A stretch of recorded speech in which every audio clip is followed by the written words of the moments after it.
In 1993, a children's cartoon dared to tell a story not of simple good versus evil, but of humanity facing extinction. It explored themes of slavery, class warfare, and planetary genocide. It was a show of good soldiers fighting a necessary war, only to discover they were fighting for the very system that created their enemy. This is the declassified history of Exosquad, and the dark truth behind humanity's last war. Beneath the surface of giant robots and space battles, Exosquad built a terrifyingly real world. What really led to the Neo Sapien rebellion? What was the grim truth of humanity's ecological collapse? And what compromises did our heroes make that ultimately doomed them all? In the flickering cathode ray glow of the 1990s, amidst a pantheon of brightly colored heroes and clear-cut villains, there existed an anomaly. A story broadcast to children that dared to tell a truth not of simple good versus evil, but of humanity facing extinction. It was a story that explored themes of slavery, class warfare, and planetary genocide. It was a show of good soldiers fighting a necessary war, only to discover they were fighting for the very system that created their enemy. This is the declassified history of Exosquad, and the dark truth behind humanity's last war.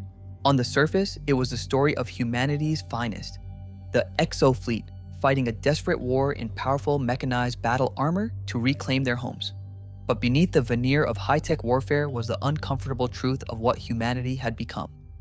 A civilization built on the backs of a genetically engineered slave race. It was a story of reclaiming a home that humanity itself had already destroyed. Beneath the surface of giant robots and space battles, Exosquad built a terrifyingly real world. What really led to the Neo Sapien rebellion? What was the grim truth of humanity's ecological collapse? And what compromises did our heroes make that ultimately may have doomed them all? The official start of the Terran Neo Sapien War is dated 2119, but the conflict did not begin with the first shot.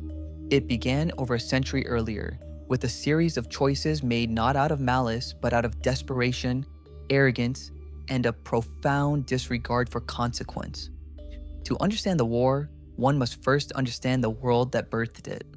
One must understand the original sin of the human race. By the mid-21st century, Earth was dying, not from alien invasion or asteroid impact, but by its own hand. In the original series Bible, co-creator Will Muñoz outlines a planet choking on its own success. Unchecked industrialization, rampant consumerism, and a population that had swelled beyond the planet's carrying capacity had created a global ecological catastrophe. The air was toxic, the oceans were dying, and natural resources were all but depleted. Humanity was faced with a stark choice: suffocate in its cradle or reach for the stars. It chose the stars. This expansion was a marvel of human ingenuity. The terraforming of Venus, a hellish inferno of pressure and heat, into a habitable world was a monumental achievement. Mars, once a red desert, was given oceans and an atmosphere. Humanity had proven it could conquer worlds, but this expansion required a labor force on a scale never before seen. The work was hazardous, grueling, and often lethal. It was work that, ultimately, humans were no longer willing to do themselves, and so they committed their greatest act of hubris. They created a new race to do it for them. They were called the Neo Sapiens, genetically engineered to be stronger, more resilient, and more adaptable than their creators. They could withstand the harsh pressures of Venus and the thin air of Mars with ease. They were, by all accounts, a superior form of life, and from the moment of their creation, they were slaves. In episode 20, The Price of Freedom, we see flashbacks to this era. Neo Sapiens are treated not as beings, but as property. They are fitted with control collars, referred to as sapes or brooders, and subjected to brutal working conditions. According to writer Michael Edens in a 1994 interview, the core concept was to explore the ramifications of slavery in a science fiction context. The Neo Sapiens were designed with a tragic flaw: their intelligence.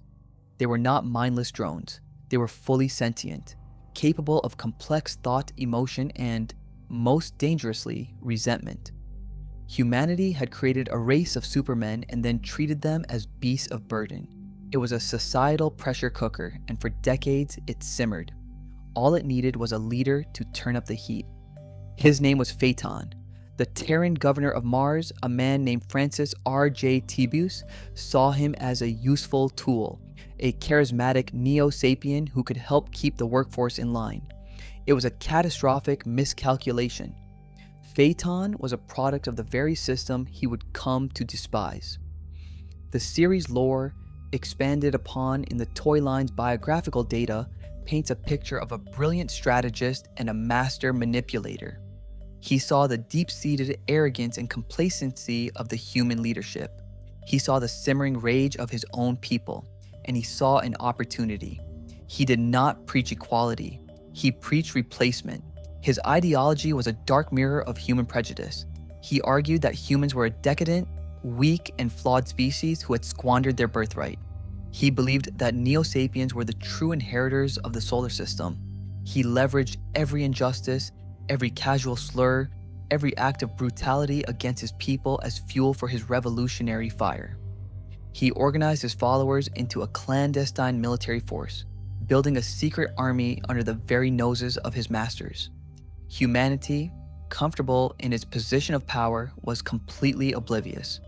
They believed their creations were docile, content in their servitude. They were about to learn in the most brutal way imaginable that the price of their comfort was their own extinction.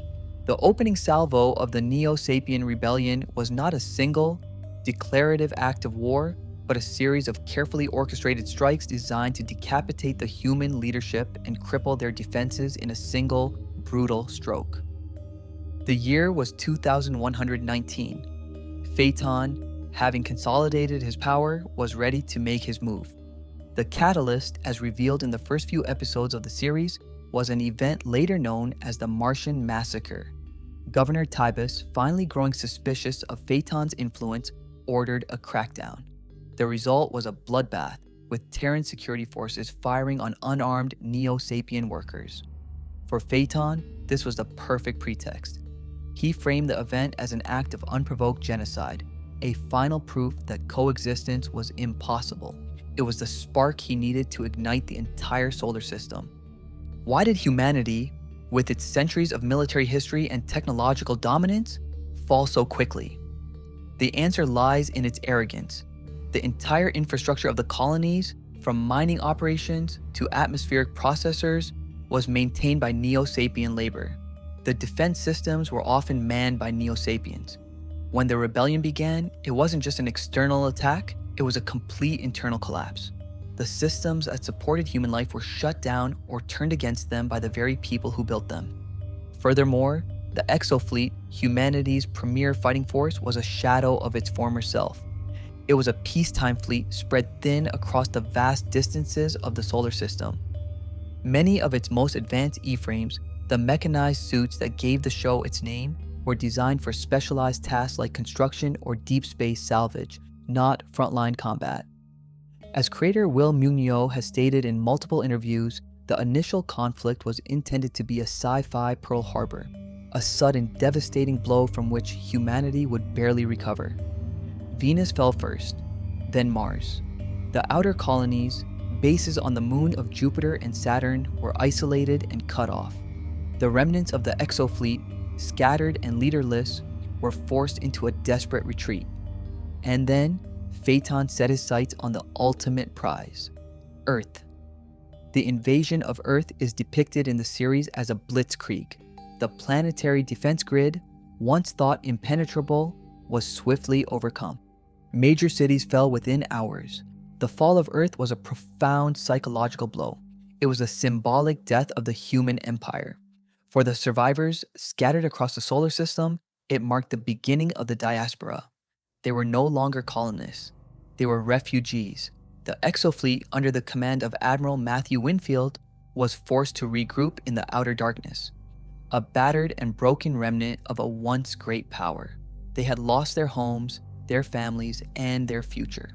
All that was left was a desperate, seemingly impossible mission: to take back their worlds from a superior enemy who had every reason to hate them. The war for survival had begun. In the cold, unforgiving vacuum of the outer solar system, the remnants of humanity were forced to evolve. The war had stripped away their complacency and forced them to confront the consequences of their past.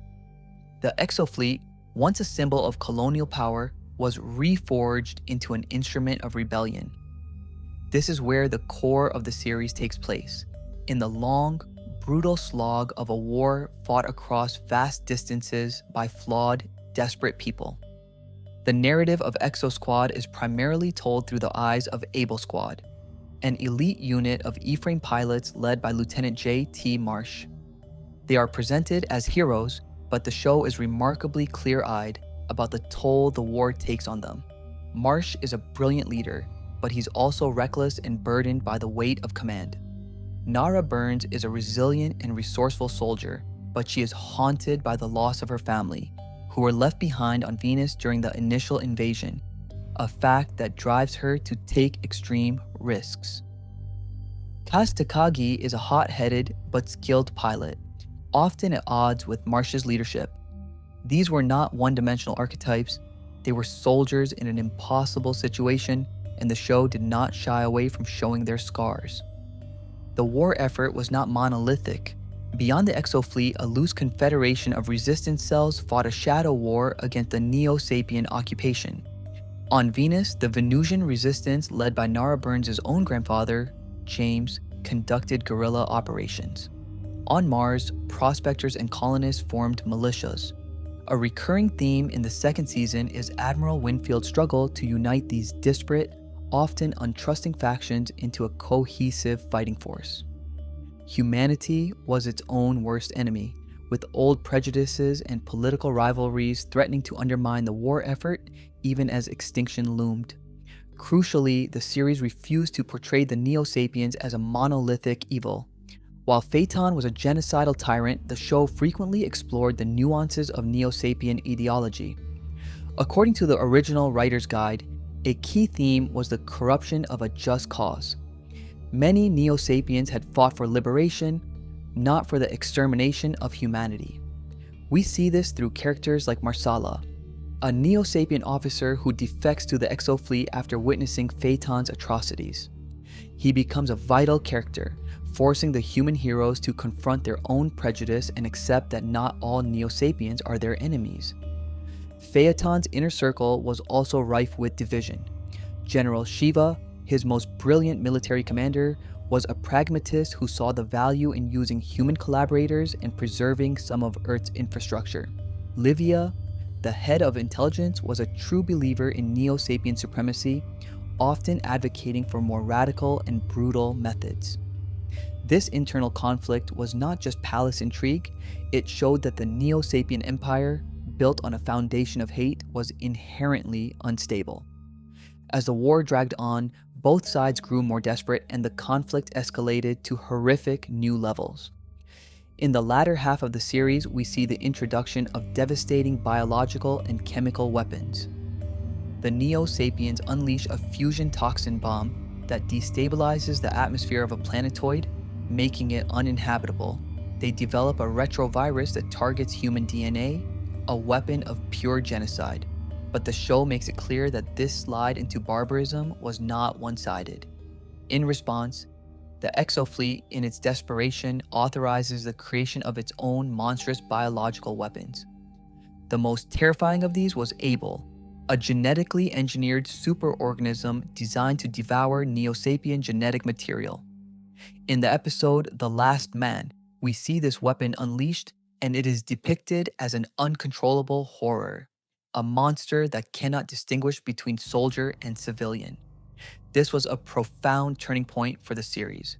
It was the moment the good guys crossed a moral event horizon, creating a weapon of mass destruction that was just as monstrous as anything Phaeton had conceived. The war was no longer about liberation, it was about annihilation, and both sides were stained by the atrocities they were willing to commit to achieve victory. The 52 episodes of Exosquad that aired tell a remarkably complete story of a brutal war, but the lore planned by the creators went far deeper, into territory that was likely deemed too complex or too dark for children's television. By examining creator interviews, notes from the writer's Bible, and the storylines explored in the comic book tie-ins, we can uncover a hidden layer of the conflict, revealing the true tragic scope of the saga. One of the most tantalizing unfulfilled arcs revolved around the deeper history of Mars. The series hinted that Mars was not always a desert and that humanity was not its first advanced civilization. In a 2005 Q&A on a fan forum, creator Will Munoz confirmed that there were extensive plans for a Martian Elders storyline. This would have involved the discovery of a dormant ancient Martian race, or at least their advanced technology. This technology was not just a potential superweapon, it held the secrets to planetary engineering and genetic manipulation on a scale far beyond human or Neo Sapien understanding. The discovery of this technology was meant to create a new front in the war. It became a race between the Exofleet and Phaeton's forces to unlock these ancient secrets. For the Exofleet, it represented a potential shortcut to restoring Earth. For Phaeton, it was the key to perfecting his own race and creating a new generation of Neo Sapiens, a goal that reveals the true depth of his madness.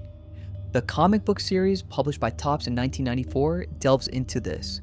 It reveals that the Neo Sapiens we see are not the first of their kind. They are the second generation. The first generation, created a century earlier, were more docile, less intelligent, and ultimately deemed a failure by their human creators. Phaeton, upon discovering this, systematically hunted down and exterminated the last remnants of this inferior first generation, viewing them as a shameful reminder of Neo Sapien subservience. His obsession with genetic purity was absolute. He saw the current generation of Neo Sapiens, born from Terran DNA, as flawed and impure. His ultimate goal, using the ancient Martian tech, was to create a third generation, a perfect Neo Sapien race, and he was willing to sacrifice his own people to achieve it. What was truly happening on Earth during the occupation? The show depicts it as being ravaged, its resources plundered. But the writer's long-term plans were more sinister. Earth was not just being stripped, it was being transformed. Phaeton was conducting a massive, uncontrolled terraforming experiment, attempting to remake the planet's biosphere into one more suitable for Neo Sapiens. This process was wildly unstable, creating bizarre, mutated ecosystems and rendering vast swaths of the planet completely uninhabitable for humans. This leads to one of the darkest, hard-to-swallow facts hinted at by the creative team: the long-term genetic costs of the war. Both humans and Neo Sapiens were facing a kind of genetic decay. Humanity, having spent centuries in artificial or terraformed environments, was slowly losing its natural immunities and adaptability. The Neo Sapiens, as an artificially created race, had inherent genetic instabilities that Phaeton was desperately trying to fix. The war wasn't just for control of the solar system, it was a race against biological obsolescence. Both species were, in their own way, dying. This desperation was meant to have a profound impact on the heroes. Planned storylines for a third season would have seen Exosquad pushed to its breaking point. Nara Burns, driven by her hatred of the Neo Sapiens who had enslaved her family, was slated to become more ruthless, advocating for preemptive strikes and the use of harsher tactics, putting her in direct conflict with J.T. Marsh. Kaz Takagi's arc would have seen him briefly captured and psychologically tortured, leaving him with deep scars and a burning desire for revenge that would lead him to disobey orders. The central theme was that you cannot fight monsters without risking becoming one yourself. The heroes were meant to save humanity, but the writers intended to ask what would be left of their own humanity in the process. The second season of Exosquad ends on a triumphant but uncertain note. The Exofleet, after a long and brutal campaign, successfully liberates Earth. Phaeton's regime collapses and he is presumed dead. It feels like a definitive victory, but it was never meant to be the true end of the story. A third season was planned, and it was in this unproduced season that the full, tragic consequences of the war would have been explored. The intended end of the war was not a clean victory. Phaeton's defeat would have been just the beginning of a new, even more complex conflict. According to interviews with the creative team, The third season would have focused on the reconstruction. Humanity had won back its home, but it was a home they barely recognized. The planet was an ecological disaster zone, scarred by both the old pollution and Phaeton's chaotic terraforming. The human population was a fraction of its former self, and they now had to contend with a massive population of leaderless, resentful Neo Sapiens who were still living on Earth. This is where the show would have tackled its most difficult theme, the aftermath of a civil war. How do you build a lasting peace between a former master and a former slave after a war that has seen atrocities on both sides? The plan was to show humanity grappling with this, with extremist factions on both sides trying to reignite the conflict. Some humans would have called for the complete extermination of the remaining Neo Sapiens. Some Neo Sapiens would have launched a brutal insurgency, refusing to accept human rule in any form. The heroes of Exosquad would have been thrust into the role of peacekeepers, a job they were ill-equipped to handle. Their new enemy wasn't a tyrant, but the lingering hatred and prejudice that had started the war in the first place. The ultimate victory was not meant to be a military one. It was a long, painful, multi-generational struggle to build a new society where humans and Neo Sapiens could coexist as equals. And the writers made it clear that this peace would be fragile, imperfect, and paid for in blood. The intended ending was not a celebration, but a somber reflection on the cost of war and the difficult path to true reconciliation. It was a victory, but a bittersweet one, haunted by the ghosts of the past. So why did we never get to see this conclusion? Why did such an ambitious and critically acclaimed series vanish after only 2 seasons? The reasons are a familiar tale in the television industry. Exosquad was an expensive show to produce with its detailed animation and serialized storytelling. It was also a victim of shifting network priorities. But the primary culprit, as cited by Will Munoz, was the failure of its accompanying toy line from Playmates. The show was conceived as part of a multimedia push, and when the toys failed to sell as expected, the financial justification for the expensive series evaporated. The plug was pulled in 1995. The story was silenced just as it was about to ask its most important questions. Exosquad remains a testament to a time when a children's cartoon dared to be more. It was a complex and mature story that respected its audience enough to present them with difficult questions and uncomfortable truths. It tackled themes of racism, environmentalism, the horrors of war, and the complexities of morality with a nuance that is still rare in animation today. Its legacy is not just in its cool E-frame designs or its epic space battles, but in its profound and unflinching examination of the darker aspects of human nature. The story of J.T. Marsh and the war against the Neo Sapiens is a declassified history of a conflict that never was. Yet it feels more real than many that were. It serves as a haunting reminder that the seeds of our own destruction are often planted in the soil of our greatest achievements, and that the line between hero and monster, between a war of liberation and a war of annihilation, is terrifyingly thin. The war for the solar system ended, but the battle for the soul of a species was left unfinished. It leaves us with a final, lingering question. In a war born from humanity's own sins, what does victory truly look like? And is it possible to build a future without first confronting the ghosts of the past? And that is a tragic, untold truth behind humanity's last war in Exosquad. A story far deeper and darker than many remember, and one that resonates with uncomfortable truths even today. Thank you for joining me on this deep dive into the hidden lore of one of the 90s most ambitious cartoons. If you found yourself captivated by the declassified history we uncovered, consider subscribing to Chronicle of Ethel for more journeys into the forgotten sagas and overlooked lore of animation and sci-fi. But my next quest begins with you. What other canceled cartoons, obscure sci-fi epics, or forgotten animated worlds are hiding dark secrets and incredible lore waiting to be unearthed? Let me know in the comments below. Your suggestions shape the next chapter of Chronicle of Ethel. Until then, keep digging for the truth.